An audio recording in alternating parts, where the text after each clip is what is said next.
Electricity का ताल्लुक है, उसको प्राइवेटाइज किया जाएगा। अब रेलवे को भी बड़े हिस्से को प्राइवेटाइज किया जाएगा। नतीजा ये होगा कि रेलवे फीस भी, कीमत भी, किराया में भी बेतहाशा इजाफा होने का अंदेशा है। पूरे माशरे पर, गरीब आवाम पर ख़ास तौर पर कितना बुरा असर पड़ेगा आप खुद अंदाज़ा कर सकते हैं। और तीसरी बात ये जो आपकी खिदमत में हम पेश करना चाहते हैं, मैं आया हूं दौड़कर इन इश्यूज को लेकर, ज़रूर इन हमारे भाइयों के साथ शामिल रहूं मैं, लेकिन इसके अलावा मेरा दिल धड़कता है कि जम्मू कश्मीर के आवाम के लिए सिर्फ तानाशाही क्यों। मैं सरकार से कहना चाहूँगा, आपने कहा था कि नई शुरुआत कर लेंगे, नई शुरुआत आपने की 5 अगस्त को, और जो भी हमारा था वो आपने, जो हमें कॉन्स्टिट्यूशनल असेंबली ने हुकूक दिए थे, आईन दिया था, उसको वापस लिया और अभी आपने यूटी में लाया।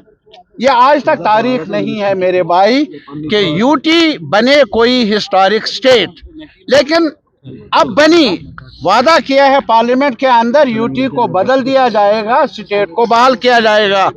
लेकिन क्या कहेंगे, हमारे इस शहर में धूमधाम से यूटी का दर्जा, यानी हमारी बेइज्जती को भी पर भी तालियां बजाई गई हुक्मरानों की तरफ से। शर्म आती है मुझे, अफसोस होता है मुझे।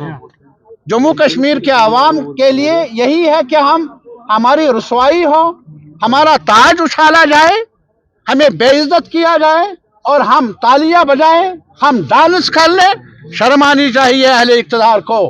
और तीसरी बात, अरे साहब, बरतानिया के राज में भी मुलाजिमों को ये हक था, अधिकार था एसोसिएशन बनाने का। वो तो गुलामी का दौर था।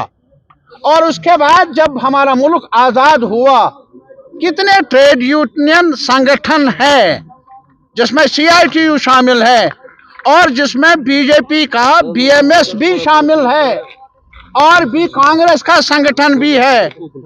बड़े बड़े संगठन है ट्रेड यूनियंस के, वो मुसलसल लगातार ये जुदोजहद कर रहे हैं। हमें प्रोटेस्ट का इख्तियार ज्यादा मिलना चाहिए, हमें एहतजाज करने का अधिकार, और हमें ट्राइपार्टाइट नेगोशिएशंस का अधिकार जो पहले से ही मौजूद है वो छीना ना जाए।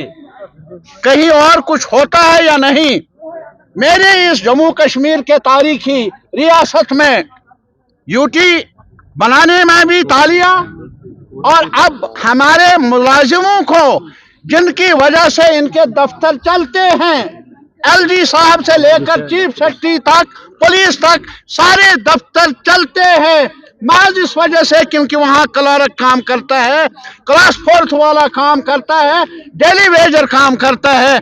आज उसे आवाज उठाने की इजाजत नहीं। वो जो अधिकार मिला था, हक मिला था एसोसिएशन बनाने का, प्रोटेस्ट करने का, कल ही एक कानून नाफिज किया गया कि भाई जुबान बंदी है। ये जुबान बंदी का शहर, मेरा लाल चौक, यहाँ जुबान बंदी हो, ये कश्मीर के लोगों को, जम्मू के लोगों को मंजूर नहीं है। ये प्रोटेस्ट दर्ज करने के लिए ये सवाल नहीं है बड़ा इज्तिमा हो या छोटा इज्तिमा। मैं दौड़ कर आया इन नौजवानों के पास, यहाँ अपना एहतजाज यहाँ रकम करने के लिए, यहाँ शामिल करने के लिए आया हूँ कि हम अब भी मुंह में जुबान रखते हैं, हमारी जुबान बंदी हो नहीं सकती। ये सौदा हमें